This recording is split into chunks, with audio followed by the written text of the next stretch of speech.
Hey up viewers and viewresses, my name is General Red Strategist and welcome back to Ori and the Blind Forest, episode 9 now. So, something I really need to explain, just as we start this episode. This commentary that you're hearing right now, this was not the actual commentary that I attempted to record as I was playing and recording the episode.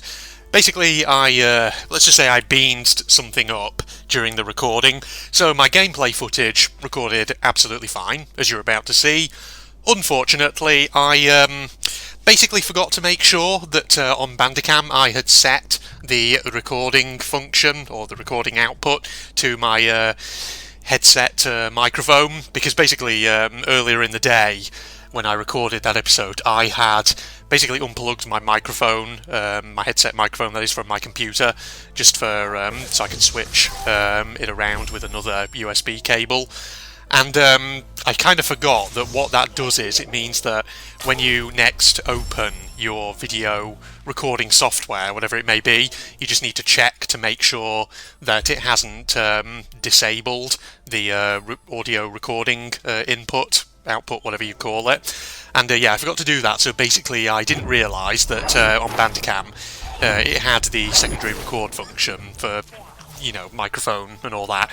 I didn't notice it had it disabled, so I needed to basically reselect my headset microphone, and I forgot to do that. Hence why, unfortunately, my commentary didn't record, because it wasn't even recording the commentary to begin with.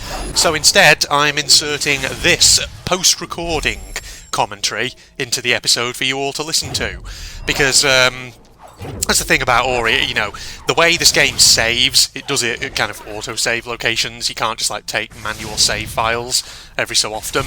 So yeah, I didn't want the gameplay footage basically to end up going to waste. So I thought, you know what, I'll set myself a big challenge. I'm going to record a nice big juicy audio file that will essentially, well, which I'll essentially be able to just put right onto the video over the gameplay, so that way it feels like, you know, I'm still here, and that way it's not just a awkwardly silent episode where you see inevitably moments where I'm just sort of pausing and apparently not seemingly doing anything. Because of course that's the thing, you know, sometimes I pause when I'm playing a game just to talk about something that I'm seeing or something that's happening, and of course, you know, without that commentary, otherwise that pause is going to end up looking a bit weird. But so yeah, essentially just consider this something to fill the background a little bit. So, you know what? Basically what I've done is I've just, you know, opened up Microsoft Word. I've made a list of possible discussion topics to go through. So I'll just sort of talk through a lot of these topics, and we'll clear as many as we can. Hopefully I've actually listed enough here, but now that I look at it, I don't know, we'll see. We'll see if I manage to get through all of these in roughly the right amount of time to fill the entire episode, or whether I need to start desperately clutching and grasping things from the dredges, the recesses of my mind, before I end up running out of things to talk about. But, you know what, actually, to kind of start us off, I just want to make sort of like a mini announcement right here. So, if you've been around on my channel for quite a while, you know, of course, that every so often me and Phil, we like to do Q&A videos here, and you know, we are thinking about potentially doing another one at some point in the hopefully not too distant future. We don't really have an idea of when we're going to do it exactly. We just have this kind of vague idea that we want to do another one. So, you know what I'm going to do? I'm going to just make this kind of a mini announcement right here, right now. So if you are interested, feel free to leave me some questions down below in the comments. It can be questions for me, it can be questions for Phil, it can be about whatever topic you want it to be about, whether that's about games, whether that's about other entertainment media, whether it's about life in general, current affairs, whatever the hell's going on. Feel free to just ask and fire away. Because, you know, in the past, basically, whenever we've done Q&As, we usually get quite a interesting range of stuff. And, you know, we try not to be, obviously, controversial in our answers or anything like that. But, you know, we do encourage people to ask whatever they want to ask. And, you know, unless your question is highly inappropriate in some way, then usually we'll try and answer as many as we can. and usually those Q&A videos actually end up being so huge. I mean, I think the last one we did must have been coming up somewhere not far off 2 hours, something like that. I usually end up having to put timestamps on the video for each person's question in case people want to skip ahead to theirs or whatever. But yeah, I've rambled a bit about that. Basically, in short, we're hoping to do another Q&A, so feel free to leave some questions down in the comments. If you do, though, do make it clear that the questions you're asking are for a potential future Q&A, and that you aren't just expecting me to reply there and then, just so I can tell, this is specifically for a Q&A. That way I can avoid answering it, and I can basically get a screen grab of your comment and just save it on my computer, so that then when we come to actually make this video, we can just basically have a look over the questions that are there. I've got a list of them essentially, or I will have a list of them rather. But yeah, that's basically it really about that particular plan. And like I say, you can ask us about games, you can ask us about anything else. Speaking of games, that's my little segue now into the next topic of conversation. Because you know what, when all else fails in a video here on the General Red Strategist channel, I can always fall back on the classic topic of conversation, which is namely talking about games. Things that I could be playing here on the channel, things that maybe I am playing at the moment. Obviously, I've got my main kind of series ongoing at the moment. Obviously, RTCW's doing alright at the moment. So you're being hunted.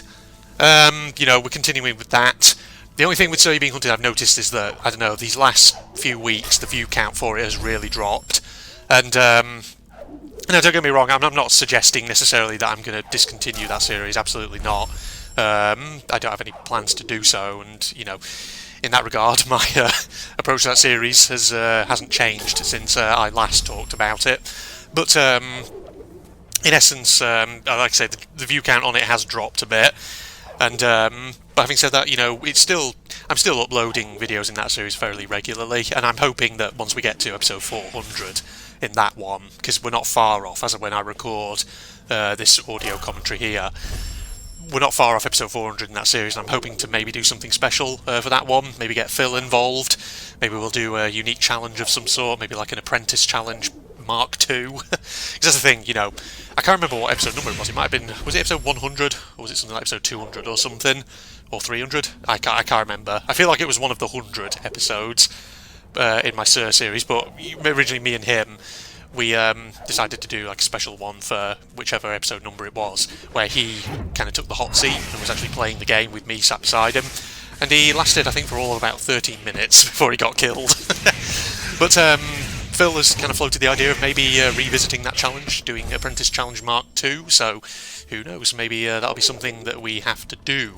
Having said that, though, I'm not entirely sure how we're going to do it. It depends on potentially him being able to come down to Swindon and record the episode of that with me. But having said that, I would have to arrange that, and having said that, that might be a bit short notice. Okay, well, maybe not episode 400. Maybe it'll be, I don't know. Actually, maybe episode 400 could be the Q&A. Actually, you know what? That could be the alternative idea if Apprentice Challenge Mark II, if it's a bit short notice to be doing that. I don't know. We are hoping to do an Apprentice Mark II challenge at some point, so at some point. I just don't know whether that'll be episode 400 or actually whether that'll be much, much later. In fact, given the amount of more episodes until we reach episode 400 in So You're Being Hunted, actually it might not be episode 400 that we do that challenge, now that I really stop and think about it. Okay, well, there I was, just getting everyone's hopes up, and then me realised, oh, hold on a minute, that might not work. So, never mind me, just ignore everything I've just said, ladies and gentlemen. But of course, apart from Mercer, Death Stranding as well is going strong at the moment. So, Death Stranding, of course, it's a long game. Estimates that I've seen online say that on average it maybe takes like 40 hours to get through it.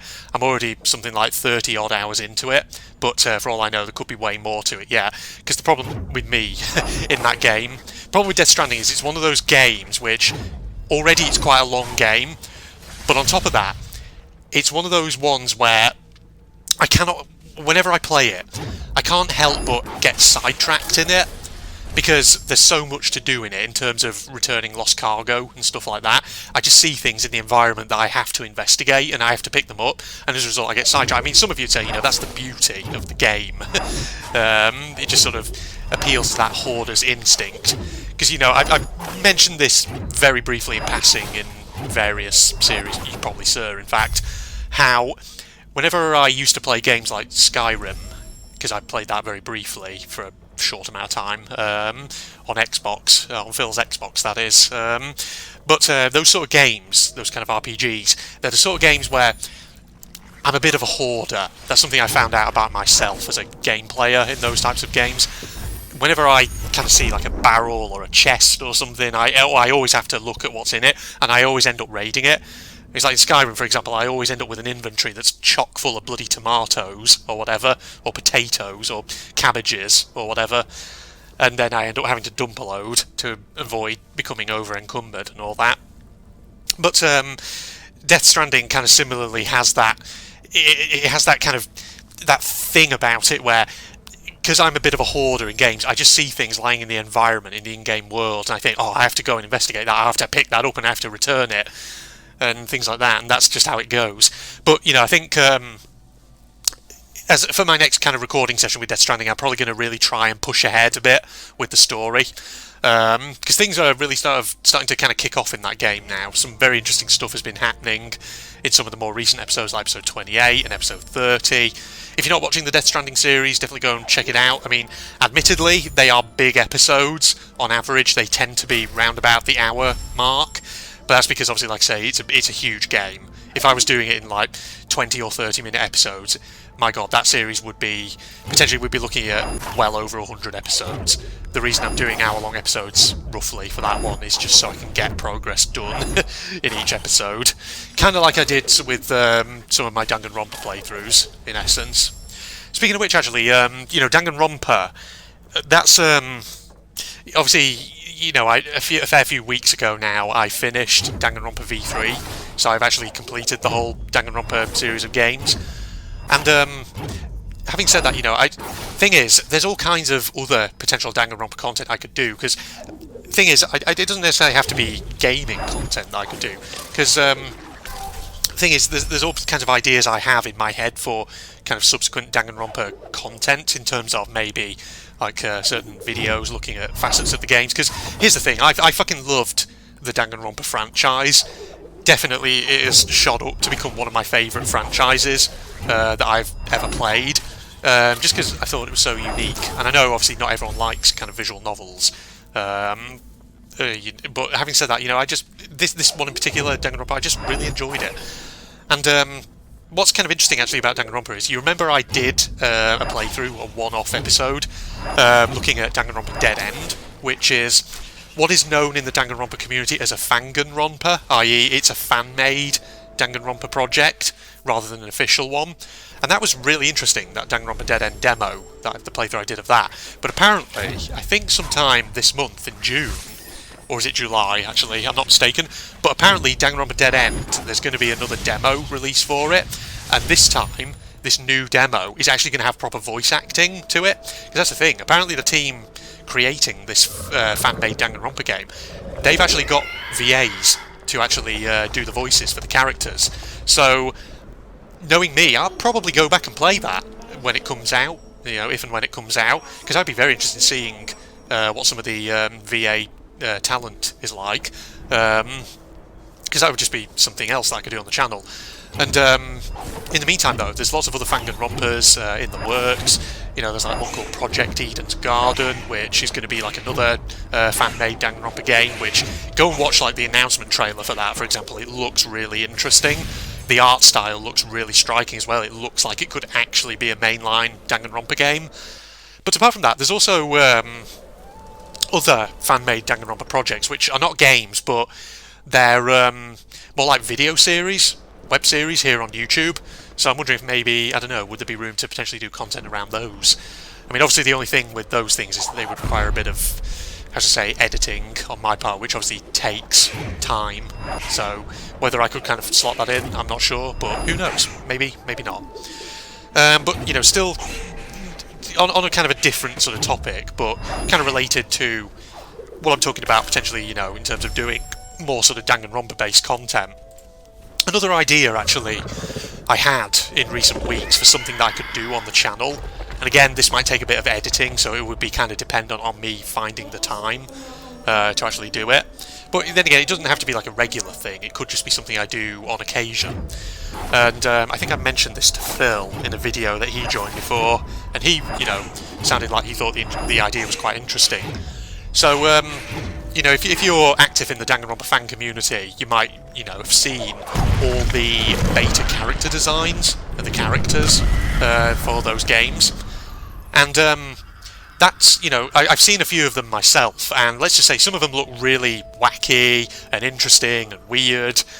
And it sort of gave me the idea of not necessarily doing kind of like a sort of like a Danganronpa, how should I say, series of additional content, but sort of like a series where I look at things like old designs or like beta content from various games that I've played here on my channel or that I've played at any point in my life, and basically just look at, like I say, old sort of beta designs or concept arts, things like old content that maybe at one point in the development process was going to be implemented in the game, but which ultimately wasn't for whatever reasons. Basically just looking at stuff like that and thinking about, you know, what certain games could have been were it not for the decisions that were actually made in their development processes. Because I feel like that would be kind of fascinating, because, for example, you know, I mentioned obviously Danganronpa as an example with all its beta designs for various characters,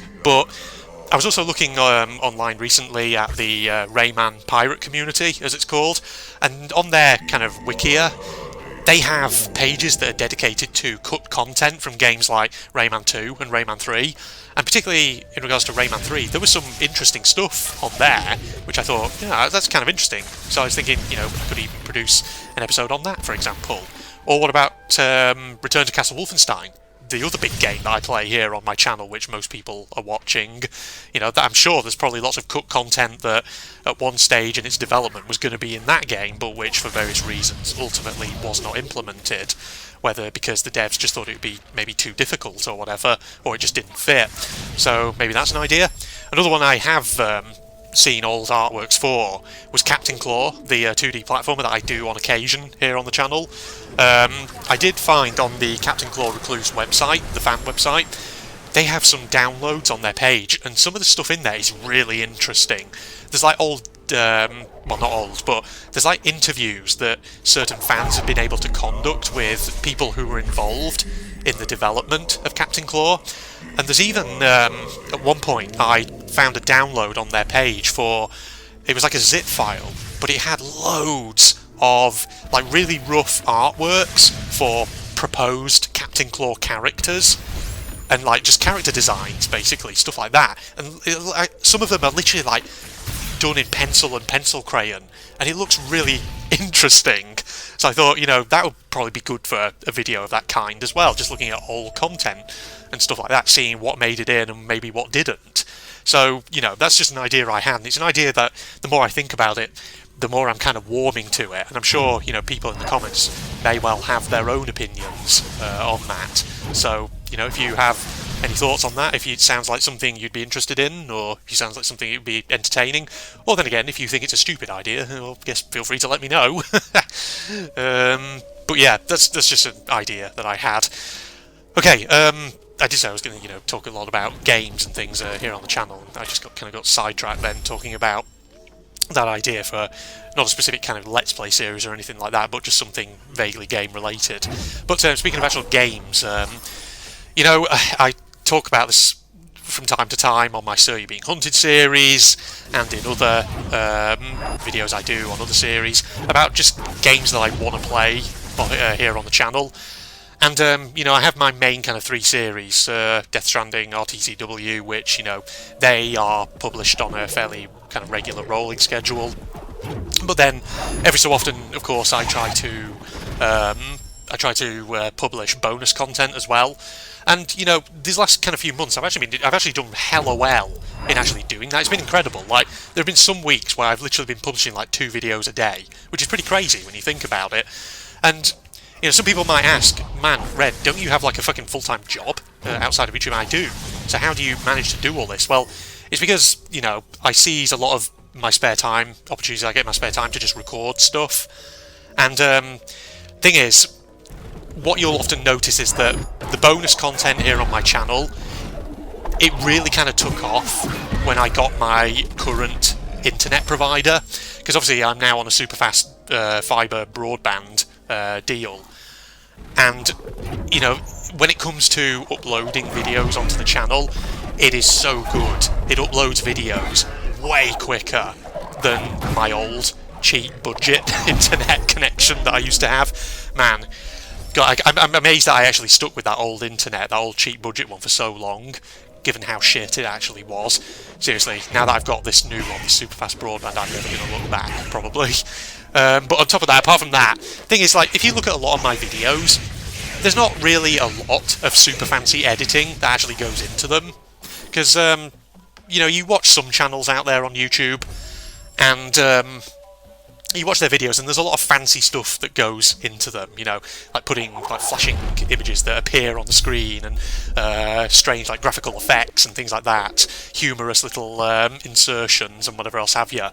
But the thing is, like, a lot of my videos, by comparison, don't really have anything like that in them. It's literally just a case of I open my video editing software, I put the intro thing in, then I put the footage itself in, trim out any extraneous bits that I don't want, which usually is very rare, because in most cases I don't have to, and then stick in an outro screen, done, bish bash bosh, export it. Thing is, if you want to know how amateur I actually am, basically, in Bandicam, I just record the video and audio as part of one file. I know I probably shouldn't do that. That's probably actually, you know, why I occasionally have these issues where I end up sometimes with commentary being lost. I mean, I say that like it happens regularly. It doesn't happen regularly. This is the first time, in fact, it's happened in a long time. I can't remember the last time it happened, but, you know, I know some more professional YouTube gamers, what they tend to do is they have things like Audacity open in the background, and they have that recording their actual commentary, whilst then they have their video recording software recording the actual gameplay, so then they have 2 files. But the only thing because I'm a bit lazy, let's be honest, and, well, not just lazy, but, you know, I'm pressed for time, basically, thanks to commitments outside of YouTube, like work and just other stuff. Obviously, you know, the thing about recording it in 2 separate files is that it would make more work, because you'd have to sort of put both of those files into your video editing software, and you would have to make sure they line up perfectly, so that then, you know, the commentary's not out of sync with the actual footage.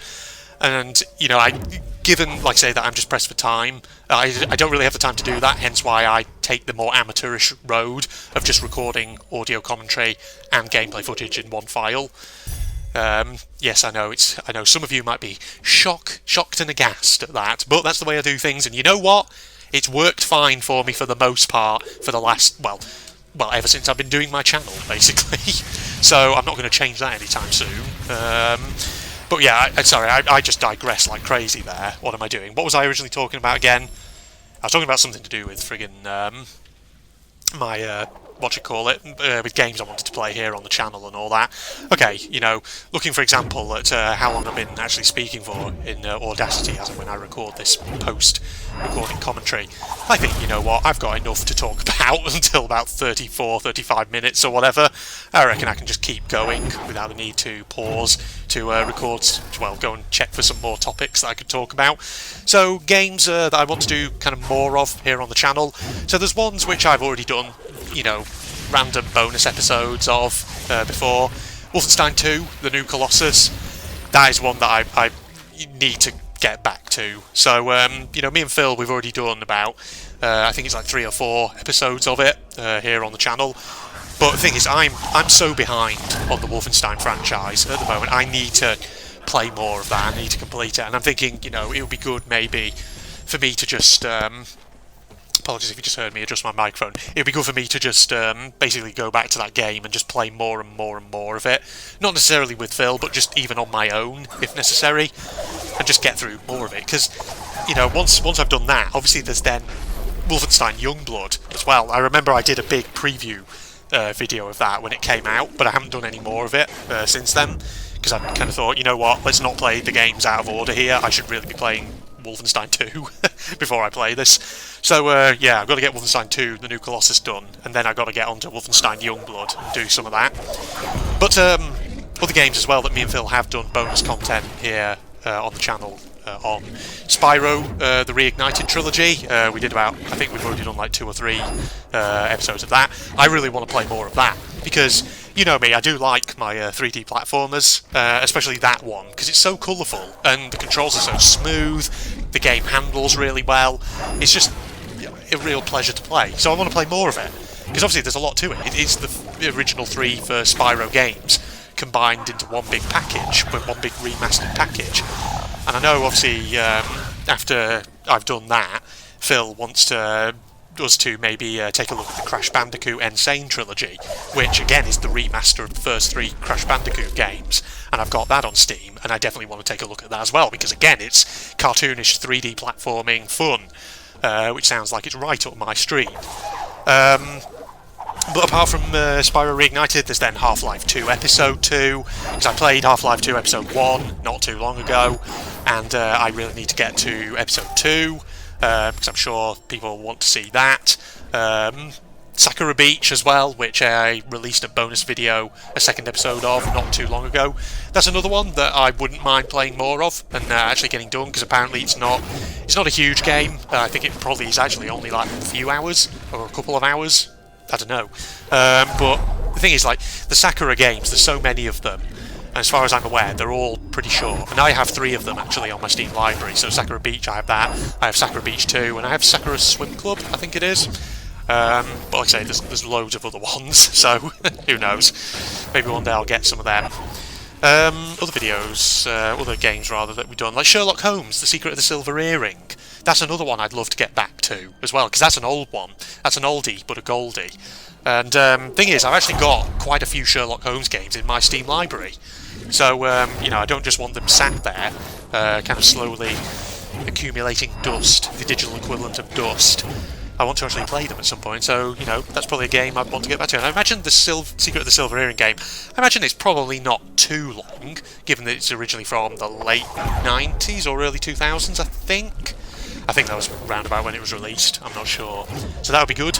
But, you know, that's just games that me and Phil have already taken, you know, brief looks at in certain bonus videos here on the channel. But there's also games, obviously, that, you know, have been suggested to me by my viewers. There's always plenty in that regard. Brothers in Arms, Road to Hill 30, a World War II shooter, that's been recommended to me quite a few times, in fact. And that one, I don't know, it sounds kind of unique, that one. Because apparently it's designed to very much encourage kind of this idea of you playing as part of a team. So it's not like a multiplayer game, it's single player, but you're kind of part of a squad of like AI controlled soldiers, and the idea is that it's meant, the mechanics of the game are meant to encourage you to sort of think tactically and use your squad to your advantage, and not just sort of run and gun like you do in other FPSs. So who knows, if people are interested in that, maybe I'll perhaps buy that on Steam. Little Nightmares, though, that's another one. It's been recommended to me, and possibly Little Nightmares 2, the sequel that came out earlier this year. Certainly I'd be interested in those. You know me, I do like my horror games, and they look pretty unique, quite cartoonish as well.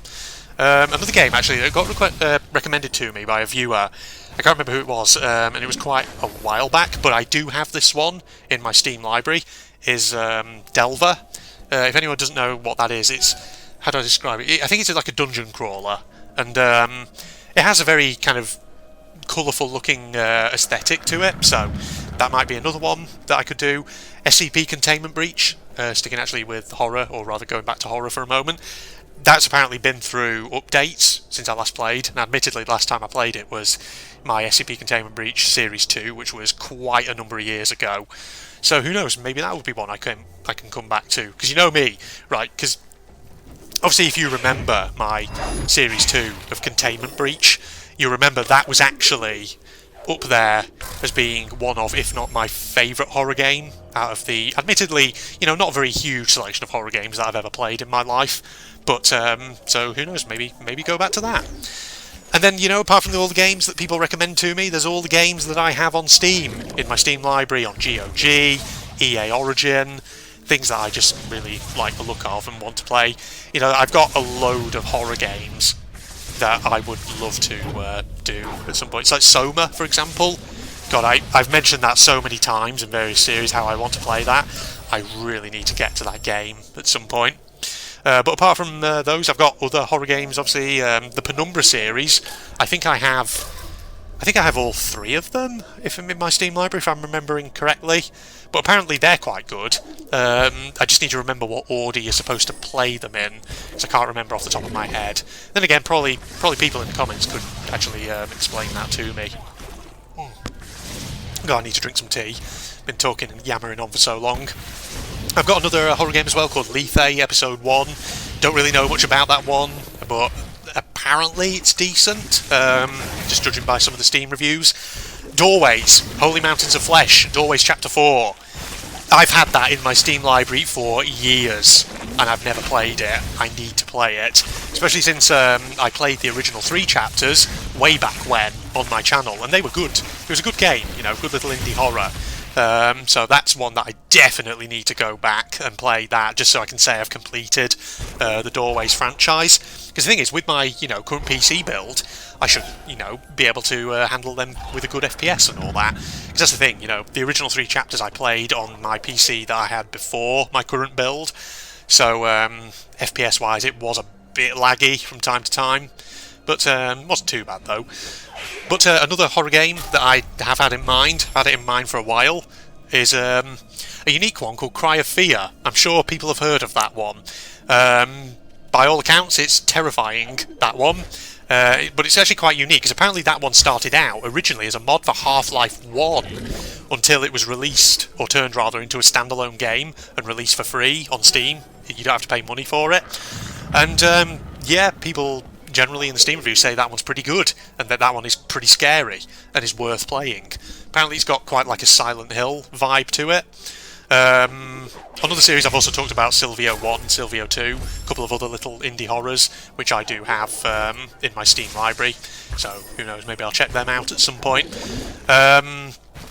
Chiller's Art games, I've played a few of those, and I have a couple more, Missing Children and The Ghost Train, so again, they're probably just little short things that I could probably blitz through in a couple of hours, so maybe, I'll record them at some point and upload those. But god, yeah, just so many games, and that's just me talking about horror games that I've got in my Steam library.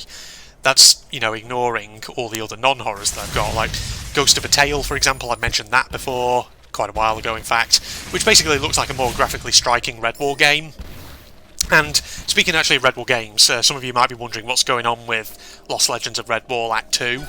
Basically, last I checked, the bug in question that I encountered in my episode 3 of it hadn't been fixed, but I'll keep checking that game just to see if it gets fixed at any point, and if it does, I'll go back to it.